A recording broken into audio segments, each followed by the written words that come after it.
There are certain stories that don't just stay with you, they change the way you look at the world. The case of Alicia Kozakiewicz is one of those stories. What follows is written entirely from verified, confirmed facts, court documents, FBI records, Alicia's own testimony, and investigative reporting. No detail has been invented. Every quote attributed is real. This is her truth. There are places in the world that feel like they should be safe. Your front porch. Your neighborhood block. The glowing screen of a computer in the family room of your own house. We build our sense of security from these spaces, from familiarity, from proximity, from routine. We tell ourselves that danger wears a recognizable face, that it announces itself somehow, that we would know it when we saw it. We are almost always wrong. The most terrifying predators in human history have never been the ones who came at you in the open.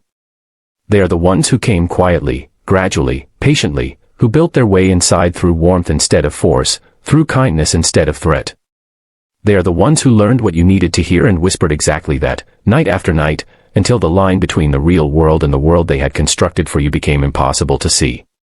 In the early 2000s, an entirely new architecture of trust was being built, and most of us had no idea what was being built inside it. The internet was new. Chat rooms were a novelty. Parents monitored the family computer in the living room and believed that was enough. Teachers hadn't been trained. Police hadn't been prepared. And an entire generation of children were venturing into a digital landscape that looked like connection but was, for some of them, the hunting ground of men who had been waiting a very long time. This is a story about a child who disappeared on one of the coldest nights of the year. It is a story about a predator who spent nearly a year dismantling every wall she had. It is a story about 4 days so dark that statistics said she would not survive them. And it is a story about the most extraordinary thing that happened on the 4th day. Before we continue, drop a comment and let us know where you're watching from. We'd love to hear from you. If you enjoy true crime stories like this, be sure to like the video, subscribe, turn on the notification bell, and share it with someone who'd love it too. It genuinely helps more people find stories that need to be told. This is Alicia's story. Alicia Kozakiewicz was born on March 23, 1988, in Pittsburgh, Pennsylvania, to Charles and Mary Kozakiewicz. Charles worked as a car salesman. Mary stayed home to raise their children. By all accounts, they were a warm, close, ordinary family in the Crafton Heights neighborhood of Pittsburgh, the kind of family that gathered together for every holiday, that ate dinner at the table, that knew their neighbors by name. Alicia grew up in the comfort of that closeness. Her childhood, by her own recollection, was wonderful. She was a daughter who loved Disney movies, who had been known to sing to the birds in the backyard, who dreamed in the way that only 13-year-old girls with their whole lives ahead of them can dream, big, bright, and completely untouched by what was coming. She was shy. Awkward in the way that many kids her age are awkward, still growing into herself, still figuring out who she was. She weighed 90 pounds. She was scared of the dark. She had a strict personal rule that she never went outside alone after dark, ever. Not once. She was not the kind of girl who took chances. She was not the kind of girl who snuck out. She was not the kind of girl who looked for danger. She had a brother who played online, and it was through him that Alicia was first introduced to the world of internet chat rooms. This was 2001. The internet was a craze. It was everywhere. It was exciting. It felt like the future. And for a shy 13-year-old in Pittsburgh who was still building her confidence, the anonymity of a chat room offered something seductive, the ability to be seen, on your own terms, without the awkwardness of face-to-face interaction. She was an aspiring model. She maintained her own website on Yahoo, a page filled with photographs of herself, where she billed herself, with the self-aware playfulness of early internet youth, as the goddess of all. She had dreams.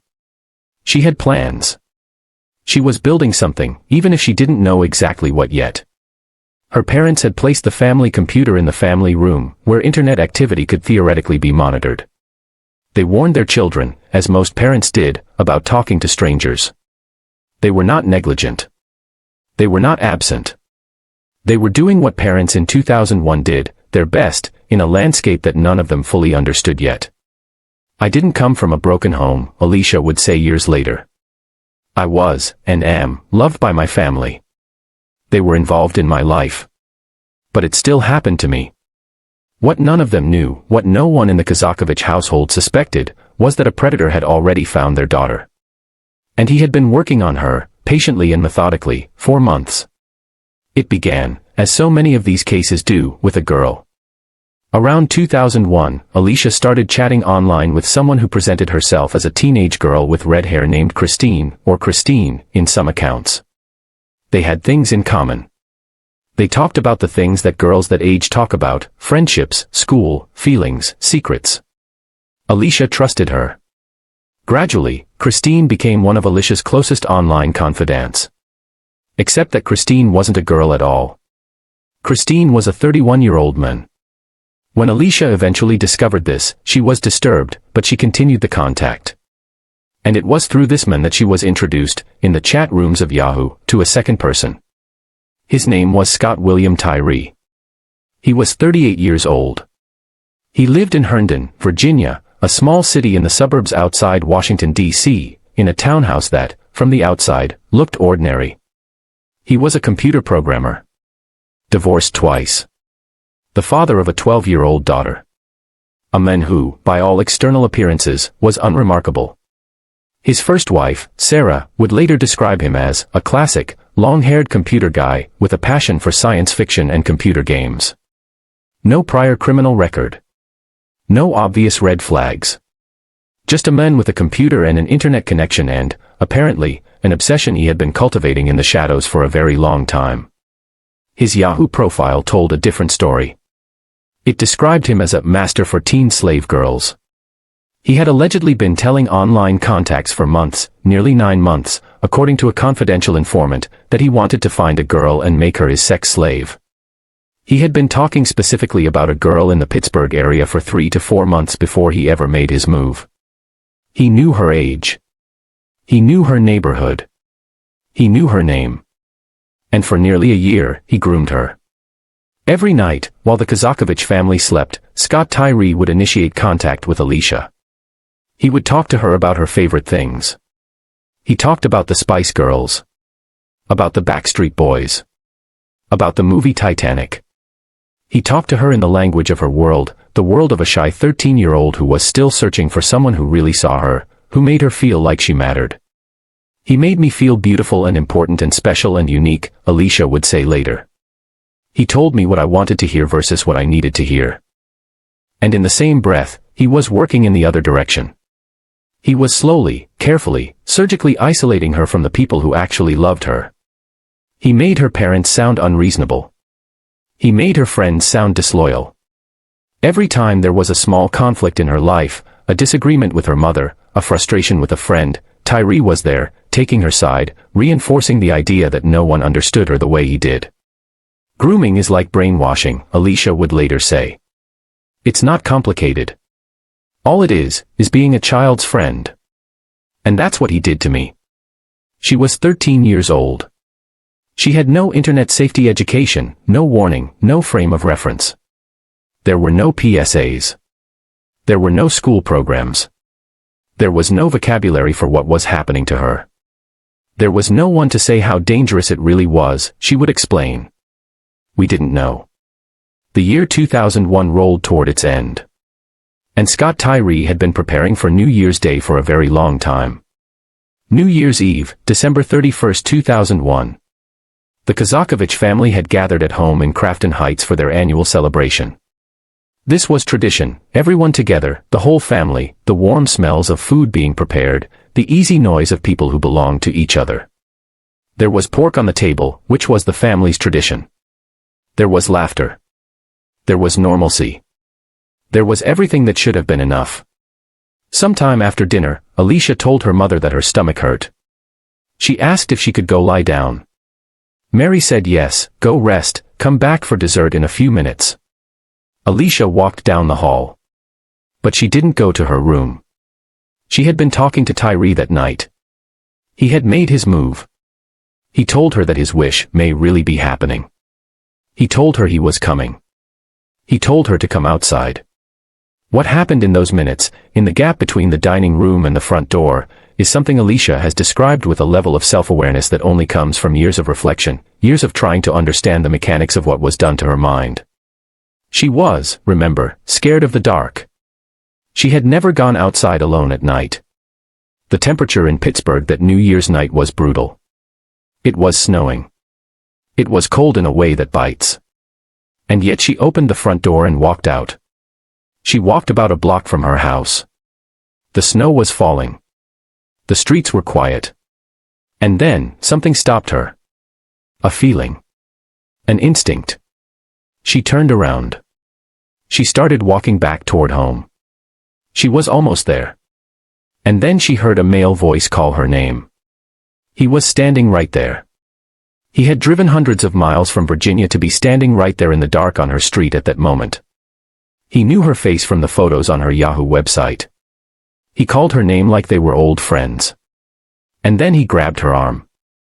"There's space for you in the trunk if you give me trouble," he told her. She got in the car. She would not see her family again for 4 days. Sometime after dinner on New Year's Eve, the Kozakiewicz family noticed that Alicia had not come back to the table for dessert. They called for her. They checked her room. They checked the house. She wasn't there. The family's first frantic moments of searching would have felt, to most parents, like something that might still resolve itself: a teenager who had slipped next door, gone for a walk, was at a friend's house. Parents try the most innocent explanation first, because the alternatives are unthinkable. But Alicia's absence deepened into the night. And by the time the Kozakiewicz family contacted police, the cold reality was beginning to set in. She was 13 years old. It was New Year's night. And she was gone. Charles and Mary Kozakiewicz did not accept passivity. From the very first hours of Alicia's disappearance, they mounted what investigators would later describe as an extensive public campaign to find her. They contacted local police. They contacted the National Center for Missing and Exploited Children. They got missing person flyers into circulation with extraordinary speed, flyers that included Alicia's photograph, her description, her age, the date she was last seen. Those flyers would, without any exaggeration, save her life. Pittsburgh police took the case seriously from the start. But what no one yet understood was the shape of what had happened. There was no sign of a break-in. There was no indication of violence at the family home. There was no clear struggle. Initial attention turned naturally to the question of a runaway, not because the family believed that, but because the evidence pattern, in those early hours, didn't yet tell a different story. What investigators needed was Alicia's online activity. What they needed was the chat logs on that family computer. What they needed was the architecture of the trap that had been built around a 13-year-old girl in her own living room, in the hours while her family slept. The FBI entered the case. And when they began pulling Alicia's online communications, what they found changed everything. The digital footprints led investigators toward a Yahoo username. A profile. A pattern of contact that stretched back months. Someone had been talking to this girl, night after night, in the dark, while her parents slept in the next room. Someone had been building something with enormous patience and precision. The FBI had a username. They had a pattern. But they needed more. They needed a location. And they needed it fast, because missing children, every investigator knew, had a very short window. The breakthrough came from the most unexpected direction. Somewhere in Florida, on January 4, 2002, the fourth day after Alicia's disappearance, a man sat at a computer and saw something that stopped him cold. He had been in online chat rooms before. He had encountered Tyree before, in those spaces. He knew who Tyree was and what Tyree talked about. What he saw on that screen was a live-streamed webcam feed. And in that feed, he recognized a face. He had seen that face before. He had seen it on a missing person flyer, the flyers that Mary and Charles Kozakiewicz had rushed into national circulation in the days since their daughter vanished. He was looking at Alicia Kozakiewicz. He did not know exactly what to do. He was terrified that by calling the FBI he might implicate himself as someone who had been present in these online spaces. He found a payphone, not a cell phone, a payphone, so it couldn't be traced to him. He called the FBI anonymously. He gave them Tyree's Yahoo username. He told them what he had seen. It was one of the most consequential anonymous phone calls in the history of the Bureau. FBI agents ran the Yahoo username through their digital forensics. They traced the account to an IP address. The IP address traced to a physical location, a townhouse in Herndon, Virginia. The clock was now running. Within hours, a team of FBI agents was mobilizing for a raid on a suburban townhouse in Northern Virginia. They didn't yet know exactly what they would find inside. But they knew a 13-year-old girl from Pittsburgh was somewhere in that building. They moved in on the afternoon of January 4, 2002. Alicia Kozakiewicz had been in the basement of that townhouse for 4 days. What she had experienced in those 4 days is documented, confirmed through her own testimony, Tyree's 8-hour confession, and the physical evidence discovered by agents. It is important to acknowledge those facts not for their shock value, but because the truth of what she survived is inseparable from the truth of who she is. Scott Tyree had put a locking dog collar around her neck and chained her to the floor. The basement was what investigators would later describe as a torture dungeon, stocked with knives, whips, chains, a small cage. She was beaten. She was raped, repeatedly. She was given no food or water for the first 3 days. She was subjected to things that, by Department of Justice statistics, almost never have a survivor. And through all of it, Tyree filmed her.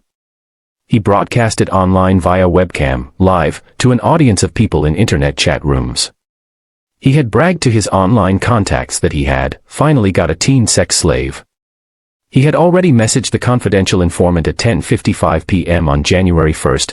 Within hours of taking her, he had activated the webcam to show he had her. The basement of that townhouse was overrun with cats, comic books, and computers. The surface details of an ordinary life collapsed around something so horrifying it barely seems real. On the 4th day, January 4, 2002, Tyree left for work. He told Alicia, almost as an afterthought, that he was starting to like her and that maybe they would go for a walk after he got home that afternoon. He fed her for the first time. Water. Food.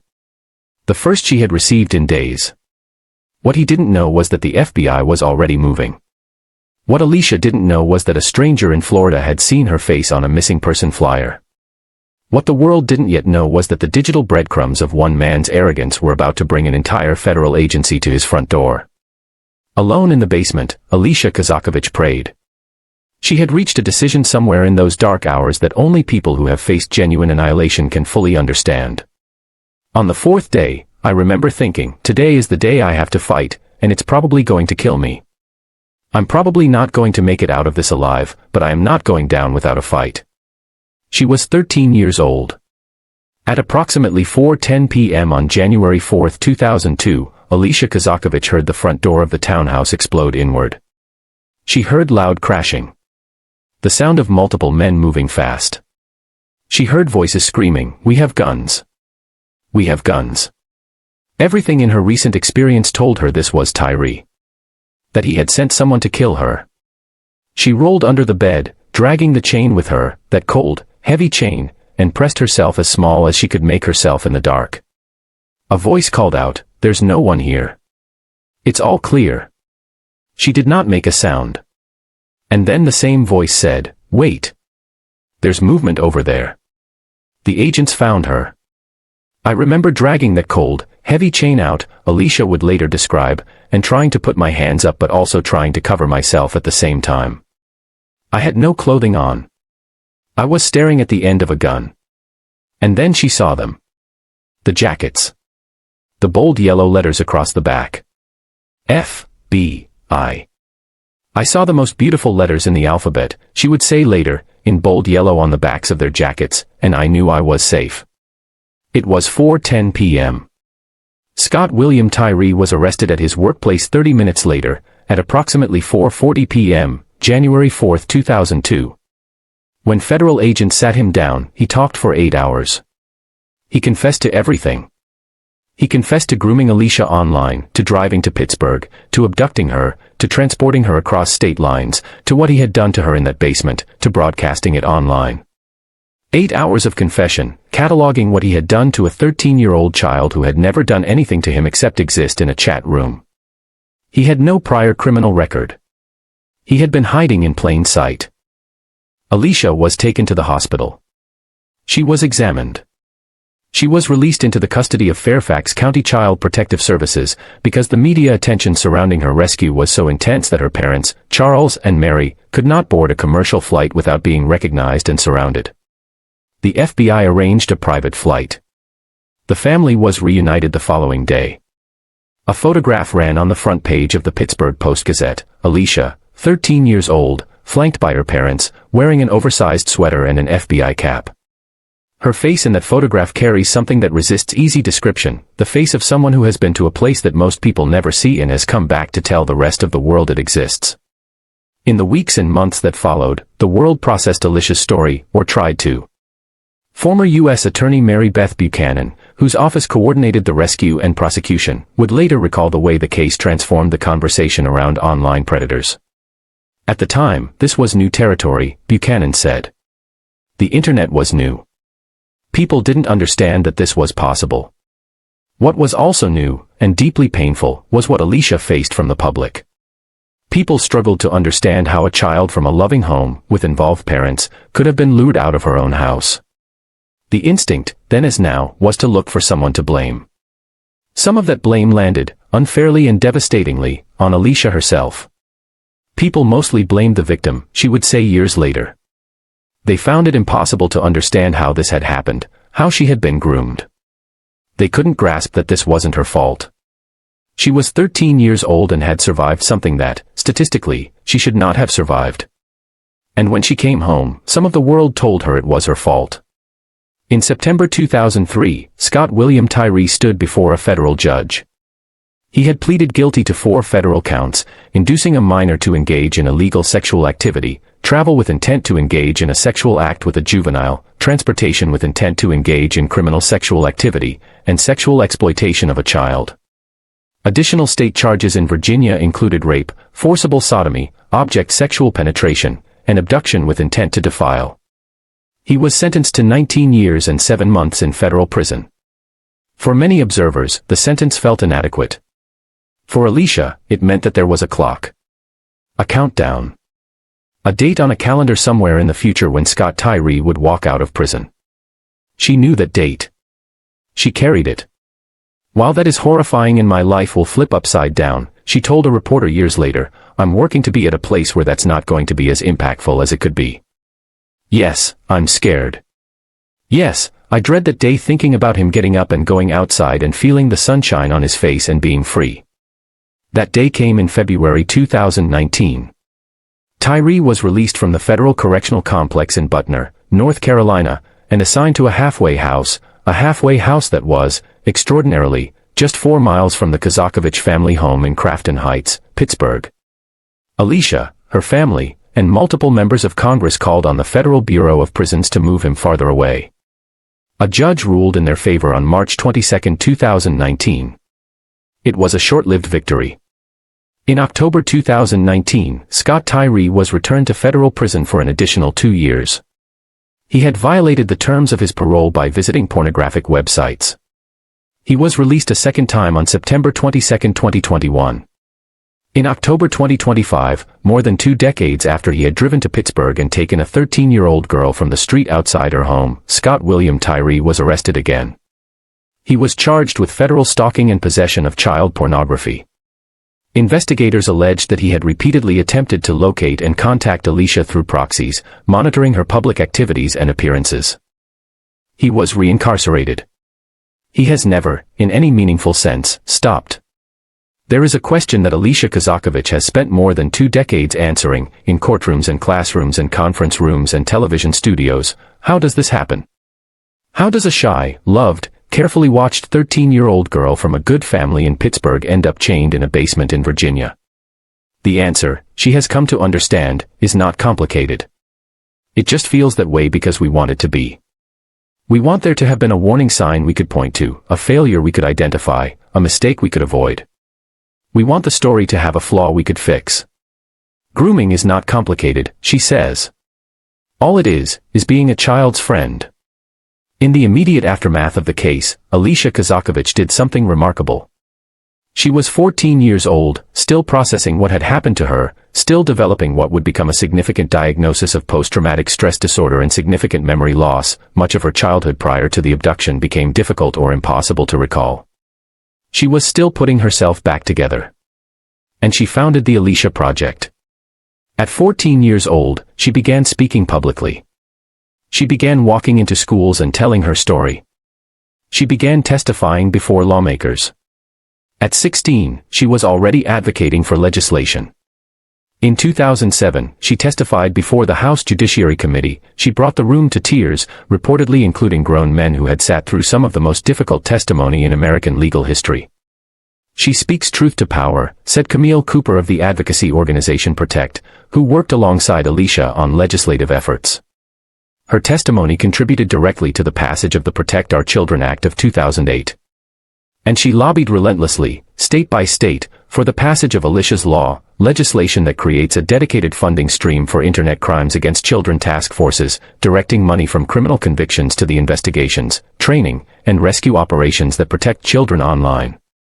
Alicia's law has now been passed in 11 states, including Virginia, Texas, California, Hawaii, and Idaho. In Virginia alone, it has generated more than $5 million for law enforcement since 2008, contributing to a 200% increase in arrests for Internet-related crimes against children. 200%. That number represents children. Children who were found. Children who were rescued. Children who did not disappear into someone's basement. She also published a survival guide for recovered abduction victims, You're Not Alone, The Journey from Abduction to Empowerment, and earned a master's degree in forensic psychology from the Chicago School of Professional Psychology. She trained the FBI National Academy. She became a board member of Pennsylvania State University's Sexual Assault Forensic Examination Telehealth Center. She became a spokesperson and human trafficking awareness trainer for Airline Ambassadors International. She received the Courage Award from the National Center for Missing and Exploited Children. A Jefferson Award for Public Service.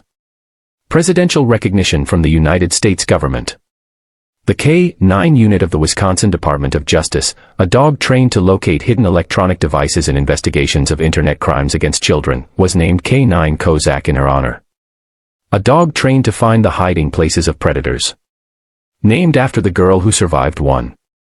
If there is poetic justice in the universe, it looks something like that. Alicia Kozakiewicz is alive. That sentence carries more weight than almost any other sentence in this story, because it should not be true. According to Department of Justice statistics, she should have died in that basement.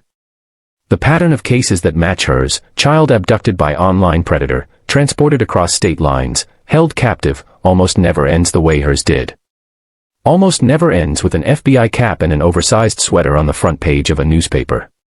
Almost never ends with the survivor walking out. She walked out. She came home. And then she turned around and walked back toward the darkness, not to be consumed by it, but to shine a light into it. I learned at a very young age that there is so much evil in this world, she has said. There are truly heinous things that happen to people that are done by other people. But there is so much more good. And good has to be louder. Good has to stand up. Good has to shine a light into that darkness and say, I'm going to fight for these children. There is a version of Alicia Kozakiewicz's story that could have ended in silence. In statistics. In a case file closed with a notation that a body was found in a Virginia suburb in January 2002 and that the investigation was concluded. There is a version where the flyers didn't work, where the men in Florida didn't call, where the FBI didn't find the IP address in time, where the basement of that townhouse kept its secret. By the most fragile of margins, a payphone call, a face on a flyer, a digital footprint left by a man who was arrogant enough to brag online, she came home. It was a miracle I was found, she has said. Another way to say miracle is luck. And children's safety shouldn't be left up to luck. That sentence is the entire reason she keeps doing what she does. That sentence is the reason she walks into auditoriums and tells her story to rooms full of parents and children. That sentence is why Alicia's law exists. That sentence is why there is a dog named K-9 Kozak sniffing out hidden hard drives in the homes of predators. Because in the next case, maybe the flyer doesn't circulate fast enough. Maybe the man in Florida isn't watching that night. Maybe the payphone is out of service. And Alicia Kozakiewicz, who knows exactly what that means, who has looked it in the face, has decided that she will spend her life making sure there are more systems, more funding, more training, more tools between predators and children, so that luck has less work to do. When a case is called solved, it implies a kind of finality. It implies that the story has ended, that justice was administered, that the threat was contained, that everyone went home. Scott William Tyree was sentenced in September 2003. He served his time. He was released. He violated his parole. He was reincarcerated. He was released again. In October 2025, he was arrested for the third time, for stalking the same woman he had abducted more than 2 decades earlier. Some stories do not end in a courtroom. And yet, against all of it, against the sentence that wasn't long enough and the halfway house that was 4 miles away and the parole violations and the stalking charges and the 2+ decades of a predator who apparently cannot stop, against all of it, Alicia Kozakiewicz is still here. Still speaking. Still fighting. Still the face that a man in Florida recognized on a missing person flyer and called in from a payphone because he thought she deserved to come home. She did. She weighed 90 pounds. She was scared of the dark. She never went outside alone at night. And on January 4, 2002, in a townhouse in Herndon, Virginia, she dragged a cold, heavy chain out from under a bed, put her hands in the air, and looked up at the most beautiful letters she had ever seen in the English language. That is who Alicia Kozakiewicz is. Not a case number. Not a statistic. Not a cautionary tale for parents to tell their children. She is the girl who decided on the 4th day that she was not going down without a fight, and who has been fighting, every day since, for every child who came after her. If this story moved you, if this story made you stop and think about a child in your life, please like this video and share it with someone who needs to hear it. Subscribe if you want more stories told with the care and truth they deserve. And in the comments, tell us where you're watching from, and tell us what Alicia's story means to you. Because good has to be louder. And it starts here.